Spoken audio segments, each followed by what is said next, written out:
Martha Mangelsdorf, the editorial director of the MIT Sloan Management Review. I'm here today with Andrew McAfee, who's a principal research scientist at the MIT Center for Digital Business. Andy has written a number of highly influential books and articles about the ways that trends in informational technologies are changing the way companies do business. Andy, it's great to have you here today. Thanks for having me. In your job at the MIT Center for Digital Business, you have a wonderful perspective on the technology trends that are changing how companies operate. What are some of the most important trends that you see in that area for managers to keep an eye on? So like you say, I have this great vantage point. I feel super lucky because I kind of get to watch the technology world intersect with the business world. Mm-hmm. And the impression that I'm getting these days more and more clearly is of kind of a wave of technology that's really poised to wash over the business world. And like a big wave in the ocean springs up because of a number of factors, this current technology wave has a number of underlying contributors. And they have to do with things like the cloud, which really is a business reality these days. It has to do with this phenomenon of big data. The volumes of digital data out there now are staggeringly big, getting bigger every day. The social computing phenomenon, we are pretty clear now, is not a flash in the pan. It's here to stay. It's getting bigger every day. We're seeing a weird advancement in the ability of computers to do things that used to be reserved for human beings alone. The labels we hang on that are things like artificial intelligence and machine learning, but we looked up a couple years ago and there were computers that could drive cars on American roads in traffic. We used to think that was absolute science fiction. It was just not going to happen in the foreseeable future. Last year we had a computer become the World Jeopardy champion. We were not expecting this. These are pretty astonishing developments. So I see all those things come together. I feel like they're all gaining momentum right at the same time. And that's why the image that I always have in my mind is of this wave just gathering force and heading for the business world. And I think we've got two choices. We can either get inundated by that wave or we can learn to surf on top of it. Okay, you've talked about some really important topics right there. The cloud, big data, advances in artificial intelligence, and social computing. Let's talk about how we can surf that wave best. Okay. Let's start with the cloud. Yep. What do managers need to know about the cloud right now? What are the important things to be aware of? So let's get a working definition of the cloud, because it means something different to everybody. For me, I carry around a really simple definition of it, which means that we get to use computing resources without worrying at all about them. And that means not worrying where they are, who's going to maintain them, how am I going to get more if I run out, who's in charge of capacity, who's in charge of security. Like, I get to forget about all those kind of housekeeping things and just use computing. And by computing, we mean a bunch of things here. It might mean just good old disk capacity. It might mean server capacity. It might mean an application. I don't know how many people or how many users I'm going to want on this when I sign up. Great, you don't have to capacity plan, just let the cloud provider take care of it. So the image of the cloud is, it deliberately kind of hazy. The point is that we get out of the business of managing and thinking about and worrying about the computing resource, and we get deeper into the business of using it. I think that's a really positive trend. Again, the cloud, there's been some debate about whether it's a flash in the pan or how big a deal it's going to be. I think with every day that goes by, we start to understand that it's a bigger and bigger deal for business. The pushback that we hear has to do with things like, look, the cloud is not magic, and this is true. Anything the cloud can do, my old-fashioned approach to computing can also do. And the old-fashioned approach to computing, we can call it on-premise computing. I run a big data center. I employ a lot of very dedicated technologists to run that. I equip my people with laptops that have a bunch of software installed on them, and we do all of our computing that way. And it's probably accurate to say that there's nothing inherently magic about the cloud that you can't duplicate in the on-premise world, but it's actually really hard to duplicate in the on-premise world. You've got to go through installation projects, you've got to keep your infrastructure up to date, you've got to keep on top of all the threats, all the different security concerns, and it is a massive relief in many cases to offload that to somebody in the cloud, in addition to which it lets you react and act much more quickly and be a lot more nimble with everything having to do with computing. And that's what I think the real value of the cloud is. It's going to give you productivity and speed and flexibility, business advantages that I think are really hard to duplicate in the on-premise world. Sounds great. How quickly are companies adopting that or not? We notice a really interesting pattern. We see the cloud being most enthusiastically adopted by new companies. So when I talk to my students who go off and do a technology startup, they find the notion of owning servers in a data center and lots of software, they find that positively quaint, and they want to put that point off as long as they possibly can. So they reflexively reach for the cloud to help them scale up a young business and avoid those big financial commitments. Sure. We also notice that the technology industry itself is not only the producer of cloud services, but a really heavy consumer of the cloud. So when we look at companies like Zynga and Facebook and eBay, we see them as huge cloud enthusiasts and getting more cloudy every day, if you like. There's a really interesting historical analogy that goes on, and I think we're going to see history repeat itself. Just about a century ago, factories were electrified. And it was a long process. It took decades for America's manufacturing industries to stop being powered by steam and start and convert over to being powered by electricity. One of the really interesting things that we know from the history of this transition is that a lot of the large incumbent companies in the steam era couldn't make the transition. So you dive in deeper and you start to ask, why couldn't they make this transition? And it's not so much because they were afraid of reliability or security or some of these things that we hear about. It's that they really couldn't justify the time and the investment necessary to make the transition. So if I've got a factory running on steam power, it's running pretty well, my equipment's depreciated, I know how it works, it's a stable world, and you're asking me to switch over to this electric world that's holding out some weird promises. Okay, maybe I believe that, but what I know for sure is that I've got to retrofit my entire factory, I've got to rip out all the belts and pulleys, I've got to put in wires, I've got to replace all my machines because suddenly they're going to have these weird electric motors on them. And a lot of people got out their sharp pencils and did the financial calculations and said, look, I cannot justify making this transition. In addition to which, when we look even more deeply, mentally they just didn't get why an electrified factory might be so much better, or the possibilities that would open up. It was a failure of imagination. When I look at a lot of big companies facing the cloud these days, I see both those things going on. The finances are actually difficult to make work in a lot of cases, especially if you're a large established enterprise. You've got a data center, you've got a bunch of depreciated information technology assets. Again, that's a stable, relatively cheap world in a lot of ways, and it's a very comfortable, very familiar one. The cloud is a great unknown, and the question is, if you don't move into the cloud, are you going to find yourself in the same position as a steam-powered factory that didn't electrify itself? And if you look around, there are no more steam-powered factories in the world these days. My gut, and I cannot back this up, my gut tells me the transition to the cloud is going to be about as big a deal. It's going to take a long time, but we're going to look back, not next year, not 5 years from now, we're going to look back at some point and say, wasn't that on-premise world that we lived in for a while kind of cute? Remember that?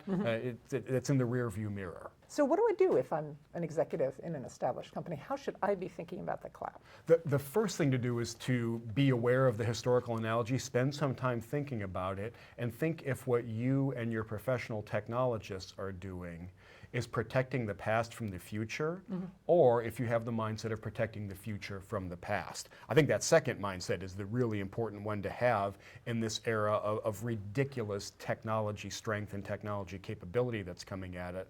I got that distinction from Tim O'Reilly, who I was on stage with at the South by Southwest Festival earlier this week, and he talked about a choice that we have in our policy making in Washington between protecting the future from the past or protecting the past from the future. I really want to protect the future from the past. So when I talk to executives about the cloud, I encourage them to be forward-thinking, be bold. To make that more concrete, do an experiment, do a pilot, pick a piece of functionality, pick a business unit. It's not hard at all to find cloud vendors who will help you do something that you want to do. Pick one, run with it for a while, and see what happens. You're not going to tank your company by an initial experiment. You will learn a lot. Aren't there some security risks associated with the cloud? I would imagine that would also be a big issue for established companies. There are security risks, and fairly serious ones in this day and age.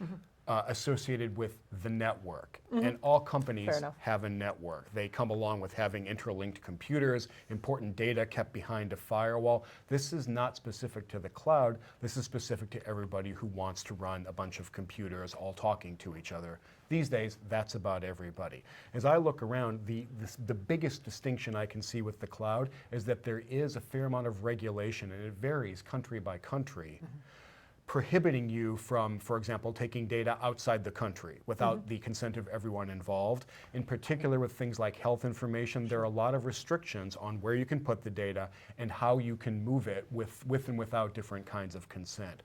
Those are the biggest legitimate barriers that I see toward moving into the cloud, especially for companies, again, in some industries like healthcare and in some geographies. Europe is particularly sensitive about this kind of stuff. But when I look at the security concerns and the reliability concerns, I see the cloud doing at least as well as a lot of companies' current approaches. And are there particular areas, given that there are some constraints with certain kinds of data, are there particular types of places where you'd recommend an executive try an experiment? I mean, what's the easiest thing to put in the cloud? A couple easy things to do are to put personal productivity applications in the cloud. So there are very robust suites for your document creation, your spreadsheets, your group collaboration. A lot of that stuff has moved into the cloud. Salesforce has moved strongly into the cloud with customer relationship management, Salesforce automation. That tends to be less subject to regulation in a lot of places, so it's a good place to go. And in addition, there are lots of cloud vendors, Amazon, one of the leading ones, that says the next time you want to write a piece of software, don't write it on a server sitting in a data center somewhere, run it on our Amazon cloud. We have this huge, robust, scalable infrastructure for you to go build your next website, your next application, to do your next project there. All that stuff is teed up and ready. It's just a question of being bold enough to get out there. Yeah, you mentioned big data, and that's another component of this big wave that's headed toward us, of all these technology changes. Tell us a little bit about what managers should be thinking about in terms of big data. Why is it so important now? First of all, what is big data? Good question. And why all of a sudden are we hanging the word big off data? The business academic community has been preaching the virtues of business intelligence and analytics, and some of my colleagues like Tom Davenport have been incredibly articulate for a long time about the virtues of having an analytic orientation and using data and software and algorithms to help you with that. So given that really rich base, what's new? Why are we hanging? What's with this word big? I think it actually is appropriate to start hanging that word in front of data and to talk about a regime change. And to make that concrete, I'm going to borrow a factoid that I heard from Eric Schmidt at Google. He said, every 2 days now, we are generating as much data as we did from the dawn of civilization up to the year 2003. So by that estimate, that's 5 exabytes of data, which is 5 quintillion bytes of data. And a quintillion is a 1 followed by 18 zeros. It's this number that's impossible to get your mind around. This staggering amount of data in digital form entering the world every couple of days. And that comes about because of a number of factors. One is web traffic generates just masses of volume. All the clicking we do leads to these huge web logs. User-generated content is just a flood of data coming in every day with Facebook status updates and searches on Google and tweets that we put out there and videos that we upload to YouTube and podcasts. And all this stuff is just adding up. In addition to which, there are specific industries, life sciences is a great example, where now you or I could get our genome sequenced for under $1,000. So we're in the era of mass genome sequencing.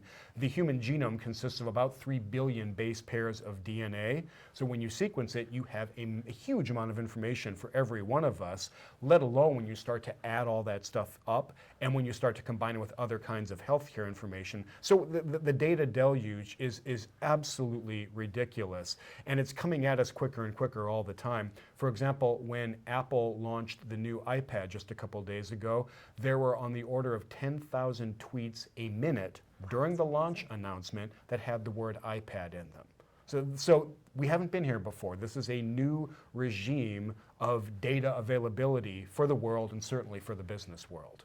And what does that mean for me as an executive? How do I develop processes that can handle, make sense of, gain competitive advantage from that much data? We're just learning the answer to those questions, and I think there's a big deal and an even bigger deal. And the big deal is what any decent statistician would tell you, which is that with more observations, in other words, just more data, you can get more subtle insight, more nuanced insight. You can find more and more things inside the data. It's like your magnifying glass gets better.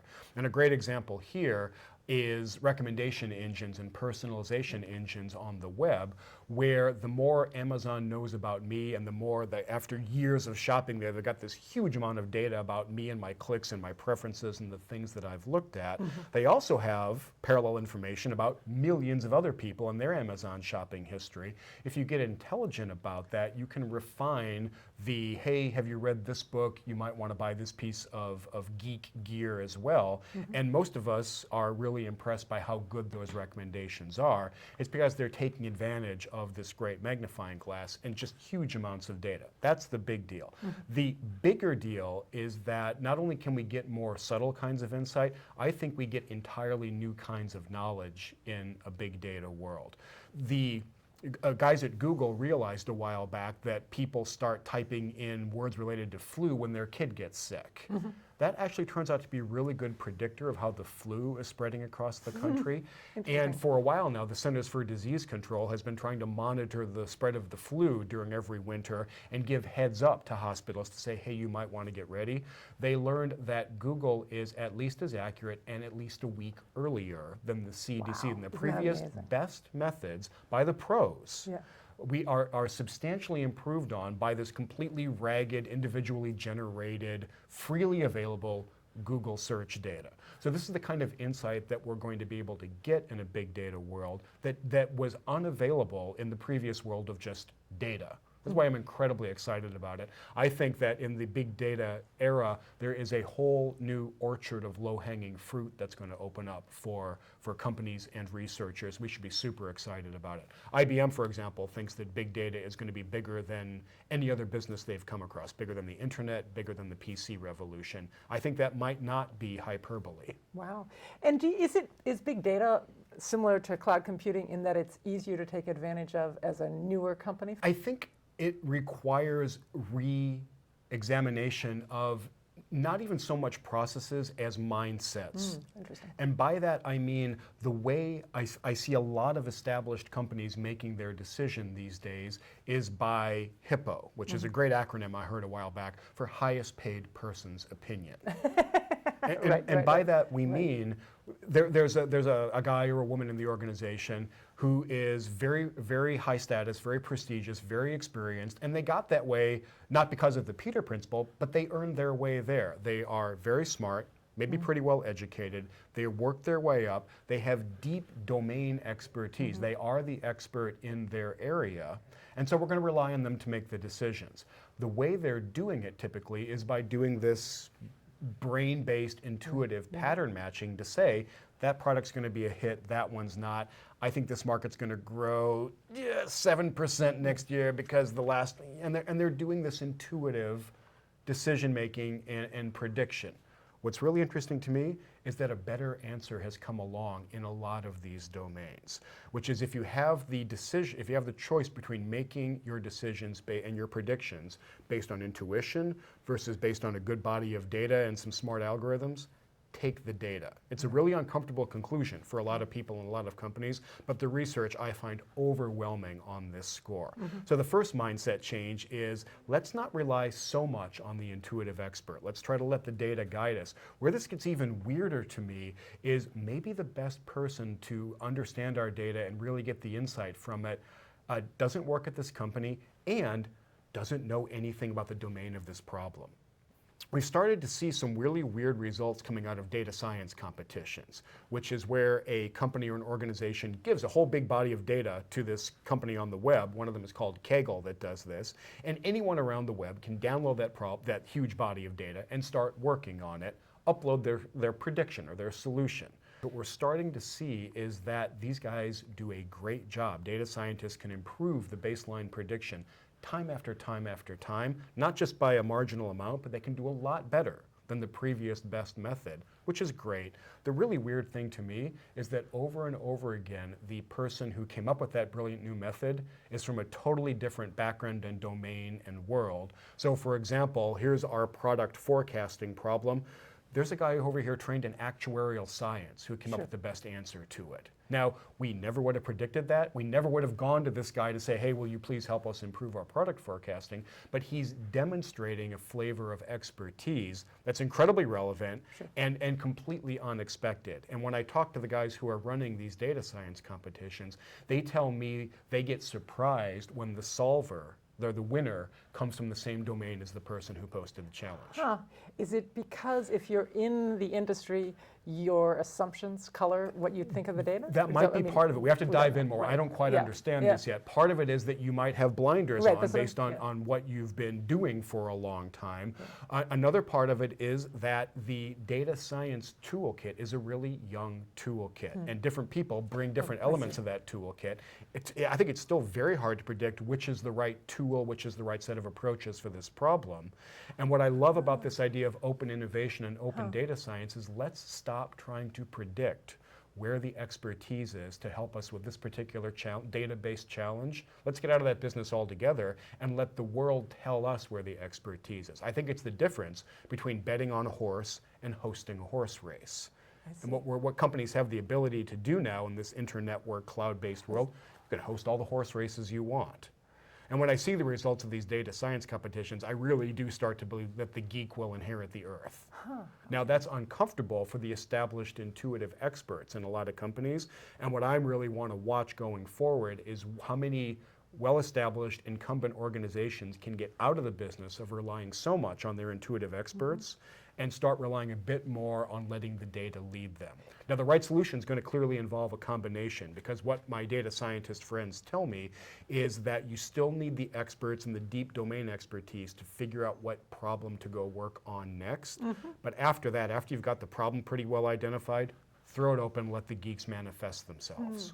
Doesn't big data also open up a lot of opportunities for companies to do experiments and find the results, because you can get information so much more quickly? Yeah, and especially in an online world, in a cloud-based world, where a lot more of our interactions happen via the web or via the network, you can do what's called A/B testing, where we're going to roll out option A and we're going to leave option B as the old status quo. We're going to see which of them leads to a higher success rate. And again, this is the benefit of having huge amounts of data. That success differential doesn't have to be big. As long as it exists, that's great. And so then you run another experiment on top of that, and you have this kind of cumulative improvement engine that goes on as a result of very, very data-based experimentation. When I look at some of the really successful web-based companies, Amazon and Zynga are pretty ruthlessly experimental and always trying to figure out how do we tweak every little element of our business model to lead to slightly higher results over time. Now, one of the aspects of big data is, we've talked about machines like Watson, IBM's supercomputer that can play Jeopardy better than just about any human on the planet. You've looked at some of the implications of these big advances in computing technology on the economy and the workforce. Tell me a little bit about that. So you bring up a really interesting shift, which is that, as we talked about earlier, all of a sudden we see science fiction becoming business reality, everyday reality, over and over and over. So the Google car that drives itself, Watson, the best Jeopardy player in the world. One that hits close to home to me, because I'm a crossword geek, is that one lone genius / madman is evidently working on a crossword solving computer program that's going to compete later this week in the World Crossword Puzzle Championships, and there's a decent chance it's going to win. We look at all these things that we used to kind of take pride in, that we were good at and that were uniquely human, and all of a sudden computers are really good at it, and in many cases just flat better than us. And they race past us, it feels like, in the blink of an eye. What the heck happened here? Did someone suddenly wake up with the brand new approach to AI and this master algorithm, and we've learned from that?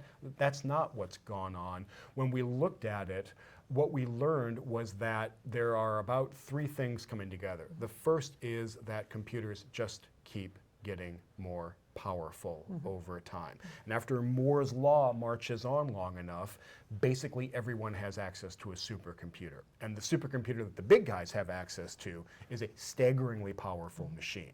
So you got to crunch a lot of big data to arrive at AI. The second trend there, exactly as you said, is big data, and the fact that Watson, for example, sits on hundreds of millions of digital documents. Just this astonishing trove of data.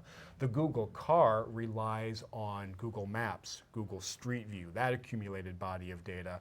It's got sensors that are giving it huge amounts of real-time information about conditions on the road. So all the examples of AI are harnessing this flood of data. And then the third thing is that the people programming these very smart computers kind of got out of the business of trying to teach a computer to think like a human does, or even trying to understand how a human thinks and then mimic that in silicon. And what they're doing instead is say, why don't we concentrate on what computers are good at, which is basically just sifting through massive, massive amounts of data. So when you talk to the guys behind Watson, they say, look, this does not think like a person thinks. What we do when we get a question is unleash an army of algorithms to go sift around in this hundreds of millions of documents, come back with their answers. We score them all, we recombine them, we see if there's consensus on what they all think the answer is. We score that consensus. If the number's high enough, this all happens in the blink of an eye, then Watson says, hey, Alex Trebek, I know the answer to this one.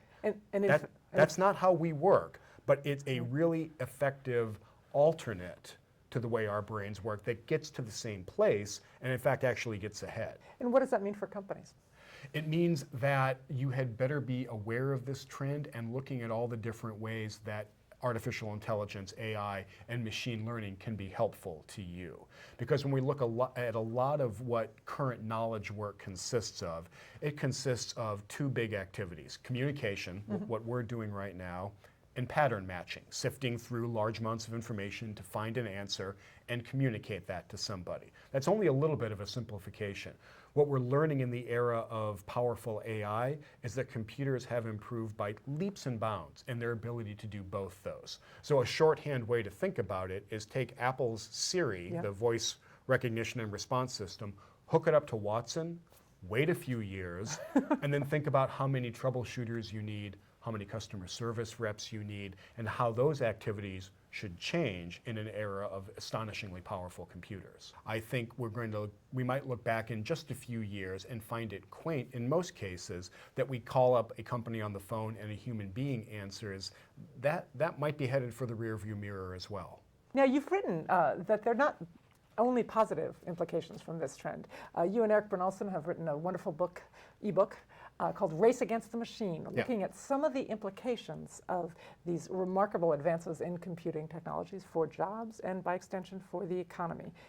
Tell us a little bit about your findings there. So we wrote this book, and the first thing that I really want to stress about it is that we think that this technological progress is astonishingly good news for our society and for our economy. It's going to help us be more productive, and if you have to keep your eye on one single statistic to gauge the health of an economy, look at productivity growth. We think productivity growth, it has been on a healthy upward trajectory, only going to continue in this era of bizarrely powerful computers and devices. So we think this is good news overall, and to underscore that, we put a quote in the book from the physicist Freeman Dyson, who just nailed it. He said, "Technology is a gift of God.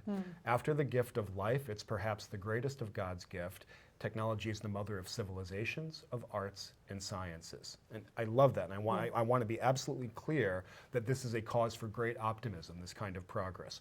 We wrote Race Against the Machine not to say that, but also to focus on, to the extent that there is a dark side, what's the dark side of this? And the quick way to talk about the problems associated with amazing technical progress is that as computers race ahead, they can leave people behind. They can leave workers behind in particular. And even though a lot of the fruits of technology are available to almost everyone or everyone in a society, it's not the case that everyone still benefits from the labor force implications of technology. And productivity lets you do more with less. It grows the overall pie. That's not the same as saying that everybody still gets their same slice of the pie. So when we look at statistics like the stagnation in median wages, when we look at the fact that our recovery, even though jobless claims are going down, our recovery has been bizarrely jobless after the Great Recession. The long-term unemployment problem is a deep problem in the United States, and the number of working age people who have jobs is still very, very low, hasn't recovered very much at all from the Great Recession, and is lower than it's been since we started keeping these statistics. So it appears that there are people who want to offer themselves to the labor force, to the workforce, and they just don't have skills that employers are valuing. We think that it's not a coincidence that that's happening at the same time that computers are demonstrating so many new skills. So there's a bit of a cause and effect, not just the two things happening at the same time story there. If the story is right, then as computers start acquiring more and more skills, and as they get better at this pattern matching and very complex communication, I would expect to see a lot more knowledge workers with skills they want to offer the workforce, and the workforce not valuing those skills right now. We should keep in mind that the average American employee is not a manual worker, she's a knowledge worker, but she doesn't have even a college education. So this person is doing, in some cases, lower wage, lower skill, lower education knowledge work. When I look at that, I see a lot of pattern matching and communication, which are squarely in the sights of the new technologies.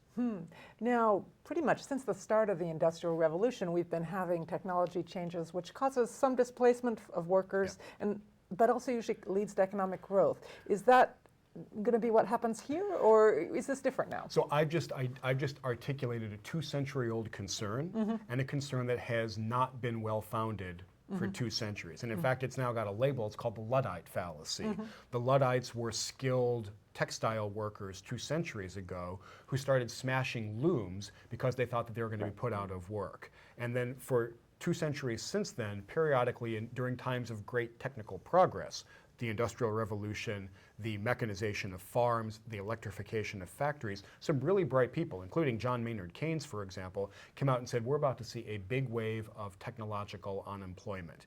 We really haven't seen those waves so far, and it's because of what I think of as the central dynamic of capitalism is something that Joseph Schumpeter called creative destruction. And technology in particular is an amazing engine of creative destruction. It destroys industries, it destroys companies, and it destroys jobs. At the same time, it creates new industries, new companies, and new jobs. So we had 90% agricultural employment 2 centuries ago. We've got 2% agricultural employment now. We do not have 88% unemployment. The people who left the farms found work in the factories. As the factories electrified and factories became so much more productive, they found work in the service sector and the knowledge-based parts of the economy. So technology has been doing a bit better job of creation than it's been doing of destruction. The thin difference between those two is what we call prosperity. And it's been a lovely pattern for 2 centuries, and the Luddites have been wrong.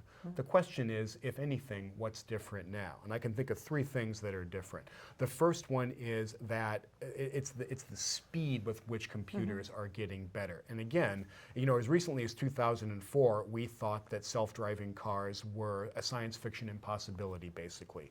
Boom, we've got them now. The idea that Watson would beat Jeopardy, the idea that we'd have powerful translation software for so many different languages, this was sci-fi. A few years later, it's reality. So the speed is really, really striking. The second thing is the scope of influence of technology these days. So let's look at the jobs that are potentially displaced by technology, just in the pieces of technology we've mentioned a second ago. So that's truck driver, taxi driver, pizza delivery man, customer service rep, translator. So the job disruption is not constrained to one job, one industry, one set of companies. We're seeing it spread really widely across the economy. Now, we've kind of seen both those things before. The third factor, and the one that I think might be the most profound, is the fact that if you look at the total bundle of skills that a human being can offer a potential employer or can offer the workforce, historically, all the kinds of technical progress and automation that we've seen have only nibbled away at a couple of those skills. So the steam revolution nibbled away at people's muscular strength, right? Very few people outside of circuses get hired to lift heavy things anymore. The first wave of the computer revolution took away our advantage in adding up long columns of numbers. Nobody gets paid to add up long columns of numbers anymore, but all the other things that we might do as people, computers were no good at. Talking, pattern matching, perception, coordination, all these things were uniquely human. What I see happening is computers eating into the rest of that kind of pie chart of skills in a way that's much quicker than I've ever seen before. So the amount of that pie chart that's left, that's clearly advantageous for humans, that's shrinking. And I think there are labor force implications of that. Now, one of the areas of the technology trends that you're best known for is your work on Enterprise 2.0. I believe you actually coined that term and use Enterprise 2.0 to talk about the way that new collaborative technologies such as wikis and blogs and nowadays Twitter are changing the way that companies operate. Yep. What's happened in those 6 years since you coined that term? What are the really important trends for managers to keep an eye on in that area in social? I'll outsource the answer to that question to Mark Benioff, who's the CEO of Salesforce. Salesforce has grown from a $1 billion company to a $3 billion company in 3 years. An astonishing run. Benioff attributes a large part of that growth, and these days about 40% of Salesforce's revenue now comes from stuff that's outside their cloud-based Salesforce and customer relationship management software. And he says it comes from something that we call Chatter, which is exactly what I would call an Enterprise 2.0 technology, which is a technology that's just this kind of digital glue that goes out to a wide group of people and says, we're not going to tell you what to do, what data formats are acceptable, what to say, what business process you should tackle. Express yourself, do what you want to do with these things. And to me, the central change with Enterprise 2.0 and the idea of managing knowledge was not managing knowledge anymore. Get out of the way, let people do what they want to do, and harvest the stuff that emerges from it, because good stuff will emerge. So it's been a fairly deep shift in thinking about how to capture and organize and manage knowledge in an organization. Chatter is one of the technologies that takes this new approach, and it just says, look, you want to put an activity stream up about how this customer order is progressing, if we've closed this deal or not, what you're working on, what questions you have right now, go. And have some faith that networks will form, patterns will emerge, and good stuff will come out of it. He says Chatter is absolutely central to what Salesforce is doing and to their growth. And is that something that their customers are doing with each other in the same organization or across organizations? Both. So the technologies themselves don't care about organizational boundaries. That's one of the features that we imported from the web. The web doesn't care where you work versus where I work, doesn't care how many degrees you have on your CV versus mine. Wikipedia is my favorite example here. All that matters, all that should matter, is the quality of your contributions. And are you able to verify what you say? Are you writing in accordance with Wikipedia's rules? If so, you can be a 14-year-old talking to the world's most eminent authority on the topic, and it's the facts that are going to win. So we're getting out of the business of trying to specify expertise in advance, and again, we're letting the expertise manifest itself. I find this a fantastic development, and to me, that's the heart of what Enterprise 2.0 has been about. It's interesting. As I'm listening to you, I'm thinking a lot of these trends that you're talking about today involve less managerial hierarchical control in certain kinds of ways, and an opening up of both capability and resources. Is that? Yeah, and people are framing it as a contrast between command and control versus more enabling, and I think that's exactly accurate. The thing I keep returning to, though, is in the old world, it was amazing how pervasive the assumption was that we know where the smart people are for this problem, we know where the answer is, we know where the expertise is, and what I'm learning over and over from data science competitions and Wikipedia and Enterprise 2.0 is the power of taking a very different approach, which is saying, we don't know. We're going to watch where the expertise, the good answer, the creativity, the tenacity, we're going to watch where they manifest themselves, and we're going to go harvest that out there. We have a great new technology toolkit, a bundle that lets us do that. Why would we not want to take advantage of that? What's a good example of a company that does that type of process well, of instead of trying to identify the experts, lets the experts emerge? So a couple of really big American companies have latched onto this. P&G, for example, is trying pretty hard to post some of the things it needs help on. So there's this area of microbial resistant coatings, for example. We need some help here. If anyone's got that expertise, come tell us about it. Maybe we'll do a deal together. Internally as well, they're deploying a lot of these tools. Allstate took some of its data, made it available for one of these data science competitions and said, hey, can you beat our current best prediction for which of these cars is going to get into an accident somewhere down the road? Sure enough, the data scientists could beat the baseline prediction by a lot. So we start to see examples cropping up over and over of even large, well-established, well-managed incumbent companies saying, this is a different approach out there. Let's at least go experiment with this. In a way, it actually reminds me also of what you're saying about the cloud. Instead of trying to have all the resources in-house and knowing exactly what they are, you're looking for where you find the resources outside. We live in a densely internet-worked world where there is almost an infinite amount of resource available out there in the cloud, where the data volumes are staggeringly big, and we know there's insights to be gained from that. In that world, I think Joy's law becomes even more relevant. Bill Joy was one of the co-founders of Sun Microsystems. His mantra was, the smartest people work for somebody else. And we have so many ways to find out where those smart people are, to work with them, to reward them, to collaborate with them somehow. Again, why would we keep persisting in doing all the work inside the four walls of our enterprise? Our enterprise starts to look extremely small in today's world. So one of the big takeaways is to be looking for the answer wherever it lies, not necessarily within your company. Yeah, and to stop thinking that you and your hippos have the answer to the important questions for your enterprise. You might be the best ones to know what the important questions are. Great. Let your employees, let your value chain partners, let random geeks around the internet help you with those challenges. You'll be really surprised, pleasantly surprised by what happens. Thank you, Andy. This has really been a terrific conversation, and you've given us lots of insights about these important trends, the cloud, big data, the marvelous advances in computing technology, and Enterprise 2.0. Really appreciate it, and thank you for coming today. Thanks for having me. And thank you for joining us.